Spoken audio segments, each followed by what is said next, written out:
Hello दोस्तों, एक बार फिर से स्वागत है आपका आपके अपने यूट्यूब चैनल SVH एकेडमी में। आज हम लोग बात करेंगे वेबसाइट डिज़ाइनिंग की। दोस्तों, आजकल के एजुकेशन में कंप्यूटर एजुकेशन आ चुकी है। कंप्यूटर एजुकेशन में बहुत ही महत्वपूर्ण भूमिका निभा रही है। वहीं पे कंप्यूटर एजुकेशन में बाकी बेसिक चीज़ों के साथ साथ वेब पेज डिज़ाइनिंग यानी कि वेबसाइट बनाना यह भी सिखाया जा रहा है। और यह बहुत ही दिलचस्प और बहुत ही इम्पोर्टेंट टॉपिक और लेसन बन के आ चुका है सामने। तो आज से हम सीखेंगे कि एक वेबसाइट को किस तरीके से बनाया जा सकता है। ठीक है, यह वीडियो बिगिनर्स के लिए है। ठीक है, हम लोग बिगिनिंग से एडवांस की तरफ बढ़ेंगे, मतलब कि एक स्टार्ट करेंगे आज से और इसके आगे हम लोग बढ़ते चलेंगे। सबसे पहले हम देखेंगे कि वेबसाइट डिज़ाइनिंग। ठीक है, तो वेबसाइट डिज़ाइनिंग में हमें क्या है कि एक वेबसाइट को बनाने के लिए वेबसाइट का स्ट्रक्चर होना चाहिए। जैसा कि आप यहाँ पे देख सकते हैं कि यहाँ पे देखिए, तो आप क्या देख रहे हैं यहाँ पे स्ट्रक्चर में आपको हेडिंग मतलब हेडर कॉलम होना चाहिए। एक वेबसाइट में आप जो नॉर्मली देखते होंगे, मेन्यू बार देखते होंगे, ऑप्शंस देखते होंगे, बटन्स देखते होंगे, या फिर उसका बॉडी कंटेंट चाहिए। उसके बाद आपको फुटर या एड्रेस देखते होंगे। इधर साइड में menu bar, quick access buttons देखते होंगे। इस तरीके से कुछ देखते होंगे। तो ऐसे एक स्ट्रक्चर बनाना पड़ेगा। दूसरा में आता है आपका स्टाइल। स्टाइल में क्या है, अगर आप यहाँ पे देखें तो स्टाइल का आप देखें तो स्टाइल में आप इसको क्या कर सकते हैं, कलर दे सकते हैं, डिज़ाइन दे सकते हैं, इसका फ़ॉन्ट स्टाइल चेंज कर सकते हैं, बिहेवियर चेंज कर सकते हैं। तो ये सब आपको स्टाइल्स में आते हैं। ठीक है, तो हम एक वेबसाइट को बनाने में जब स्टाइल्स में उसको स्टाइल्स पे काम करेंगे तो हम देखेंगे कि स्टाइल्स पे किस तरीके से काम होता है।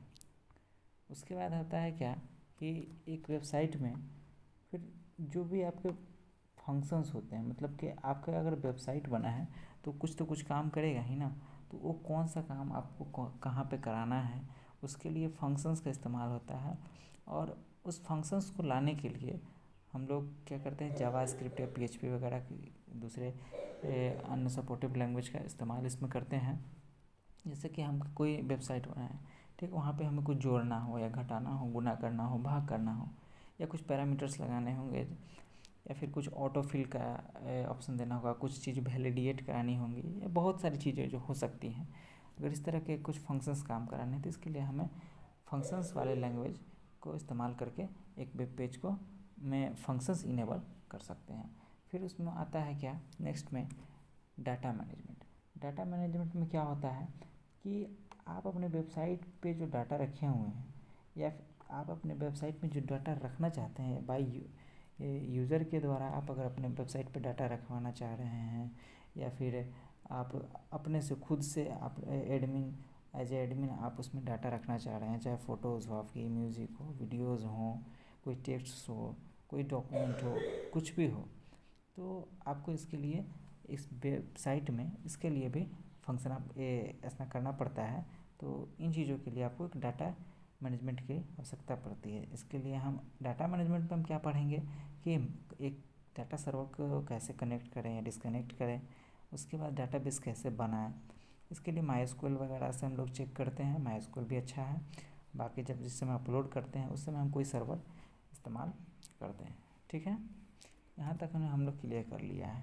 अगर अभी तक आपने हमारे चैनल को सब्सक्राइब नहीं किया है तो मैं आप लोगों से गुजारिश करूँगा कि प्लीज़ हमारे चैनल को सब्सक्राइब कर दीजिए। वीडियो अगर आपको पसंद आ रही है, आपके काम की आ रही है तो लाइक कर दें, हमारे वीडियोस को और भी शेयर करें। और आपके पास इसके बावजूद भी कोई सवाल रह जाता है या कोई अन्य आपके पास से अच्छी जानकारी है तो आप हमें कमेंट बॉक्स में ज़रूर बताएं। चलिए फिर आगे बढ़ते हैं।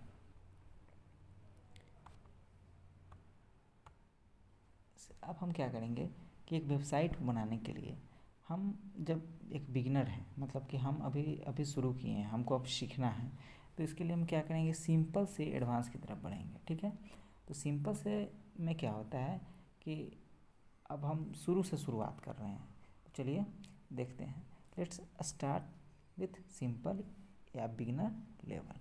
ठीक है, तो सबसे पहले हमें ज़रूरत क्या चीज़ की पड़ेगी, तो देखिए सबसे पहले जो हमें ज़रूरत पड़ेगी, तो कोई भी टेक्स्ट एडिटर जो आपका लैपटॉप या पीसी में होना चाहिए, ठीक है। तो आपको कोई भी एक टेक्स्ट एडिटर चाहिए, जैसे कि आप देख सकते हैं नोटपैड हो या नोटपैड प्लस प्लस हो, MS वर्ड हो भी हो सकता है, एडिट प्लस हो, या कोई भी जो आपको सही लगे आप उसका इस्तेमाल कर सकते हैं, ठीक है। कोई भी एक टेक्स्ट एडिटर होना चाहिए। इसके बाद मैं क्या कहूँगा कि एडिट प्लस जो टेक्स्ट एडिटर है वो काफ़ी अच्छा है इन सब कामों के लिए, कोडिंग करने के लिए आपको टेक्स्ट प्लस बहुत ही अच्छा एक एप्लीकेशन है। मैं आपको रिकमेंड करूँगा, मैं आपको सजेस्ट कर रहा हूँ कि आप इसी का इस्तेमाल करें। इसलिए करें क्योंकि क्या होता है कि इसमें एक रियल टाइम आप उस वेबसाइट में आप जो फंक्शन डाल रहे हैं या जो उसको बना रहे हैं, तो उसे आप रियल टाइम चेक कर सकते हैं बिना किसी अदर कोई ब्राउज़र को में खोले, बिना किसी इस फाइल को सेव किए। आप वहीं पे मतलब एकदम रनिंग करते ही आप रियल टाइम में उसको चेक कर सकते हैं, ठीक है। इसलिए एडिट प्लस मुझे काफ़ी अच्छा लगता है, मैं भी एडिट प्लस का इस्तेमाल करता हूँ वेबसाइट बनाने के लिए, और मैं आपको भी सजेस्ट कर रहा हूँ। बाकी आपको जो अच्छा लगे वो आप टेक्स्ट एडिटर इस्तेमाल कर सकते हैं। इसके बाद चलिए अब हम लोग शुरू करते हैं कि एक वेबसाइट कैसे बनाया जाए। इससे पहले आपको कम से कम HTML के बारे में ज़रूर पता करना चाहिए, हाइपरटेक्स्ट मार्कअप लैंग्वेज, ठीक है। HTML is the standard markup language for creating web pages. It describe the structure of A web page. देखिए होता क्या है कि HTML जो है कि एकदम उस सबसे स्टैंडर्ड मार्कअप लैंग्वेज है एक वेब पेज को बनाने के लिए, ठीक है। और वेब पेज का जो स्ट्रक्चर, जो डिज़ाइन होता है, जो बनता है, वह आपको HTML का ही काम होता है कि उस किसी भी वेब पेज के, वेबसाइट के स्ट्रक्चर को डिफाइन करें या डिस्क्राइब करें, ठीक है। अब होता क्या है कि HTML में बहुत सारे टैग्स हैं, ठीक है, जो उसके साथ क्लोजिंग टैग्स काम करते हैं, कुछ के साथ नहीं भी करते हैं, और बहुत सारे फंक्शंस को वे टैग्स क्या लागू करते हैं।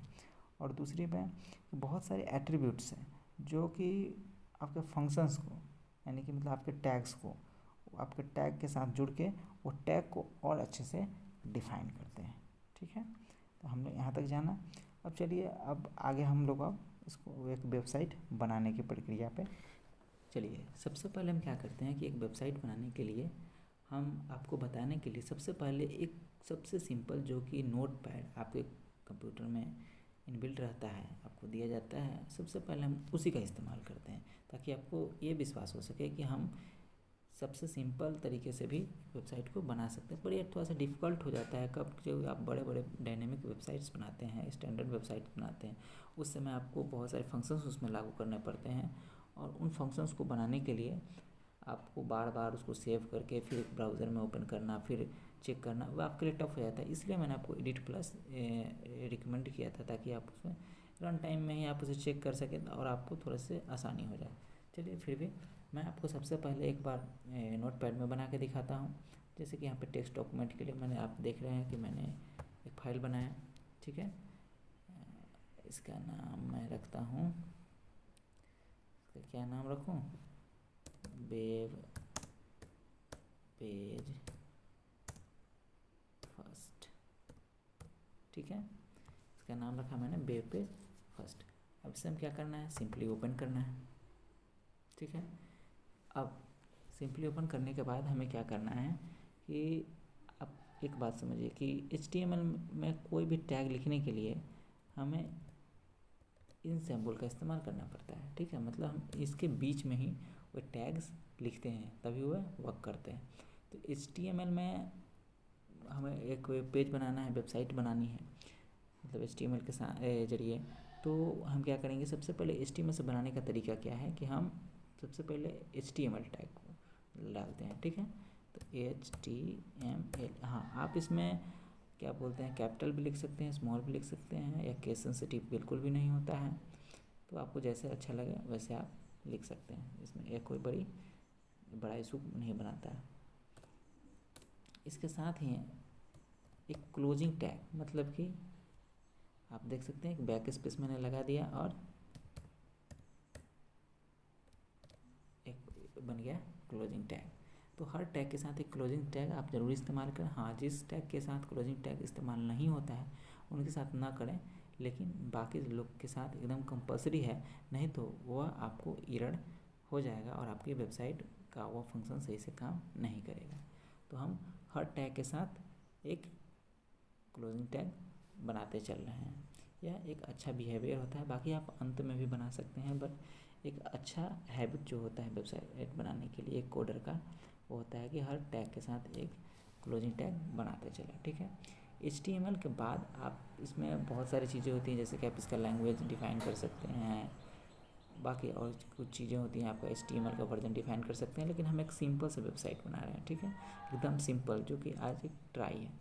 तो हम सिंपल में सिर्फ इसको HTML लिखते हैं। इसके बाद हम क्या करते हैं कि एक टाइटल टैग लेते हैं, सॉरी पहले एक हेड, HTML के बाद क्या होता है, एक हेड टैग होता है।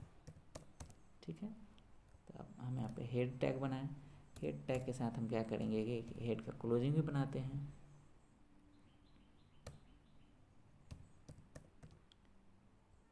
एक क्लोजिंग टैग हो गया। ठीक है, अब हम क्या करते हैं कि हेड टैग में टाइटल टैग, आपका जो वेबसाइट है उसका क्या टाइटल होना चाहिए, वो टाइटल टैग हम यहाँ पे देते हैं। ठीक है, और टाइटल के साथ हम, हाँ, और एक और बात, इसमें आप कितना भी स्पेस देंगे उससे कोई फ़र्क नहीं पड़ता है। ठीक है, तो आप यहाँ पे टाइटल का क्लोजिंग टैग बनाते हैं। हम टाइटल क्या देते हैं, इसका टाइटल दे रहे हैं इस वेब पेज का my first web page. Okay, ये हमारा हेड हो चुका है कंप्लीट। अब हेड के बाद क्या आता है कि अब हम इसका बॉडी ही आपको, आप जब वेबसाइट का एक जो लेआउट देखते हैं उसका बॉडी ही होता है। ठीक है, तो बॉडी हम लोग अब बॉडी पे काम करेंगे।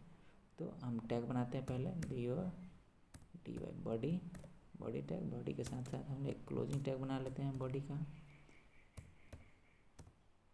Body.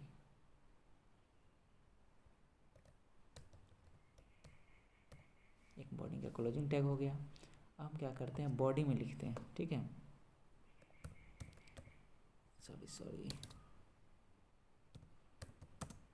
This is my first web page. ठीक है, और इसके बाद हम क्या करेंगे कि इस, अब हमारा एक बॉडी बन गया, तैयार हो गया, जहाँ पे आपको वेबसाइट पे दिखाएगा कि this is my first web page. तो चलिए अब इसके बाद क्या करते हैं, नोटपैड में हम सिंपली यहाँ पे सेव करेंगे इसको। ठीक है, सेव एज पे जाके क्लिक करने के बाद, सेव एज पे क्लिक करने के बाद आपको क्या करना है, यहाँ पे तो जो नाम आपने दिया था वो तो सिलेक्ट हो ही गया, साथ ही आपको .html आपको एक जो एक्सटेंशन होता है वो डालना पड़ेगा, तभी वहाँ जाके एक वेब पेज बनेगा, क्योंकि एक वेब पेज का .html एक्सटेंशन होता है। ठीक है, उसके बाद क्या करना है, यहाँ पे सेव एज टाइप में ऑल फाइल्स आप सेलेक्ट कर दीजिए। जैसे यहाँ पर ऑल फाइल्स सेलेक्ट करेंगे बन जाएगा। इसके बाद हमें सिंपली सेव पे क्लिक करना है, हमारा एक वेब पेज सेव हो चुका है। चलिए ठीक है, अब आपको मैं दिखाता हूँ हमारे डेस्कटॉप पे जहाँ पे मैंने सेव किया था, वहाँ पे देख रहे हैं कि वेब पेज फर्स्ट करके एक आइकन बन चुका है। ठीक है, जो कि मेरा क्रोम डिफ़ॉल्ट ब्राउज़र है, तो इसलिए क्रोम का यहाँ पे साइन आ रहा है, आइकन आ रहा है। चलिए इसको हम डबल क्लिक करके इसको ओपन कर रहे हैं। जैसा कि आप देख सकते हैं हमारा वेब पेज खुल चुका है। जैसे ही हमने एक क्रोम पे वेब पेज खुला, this is my first web page, जैसा कि हमने बनाया था वो बन के तैयार हो चुका है।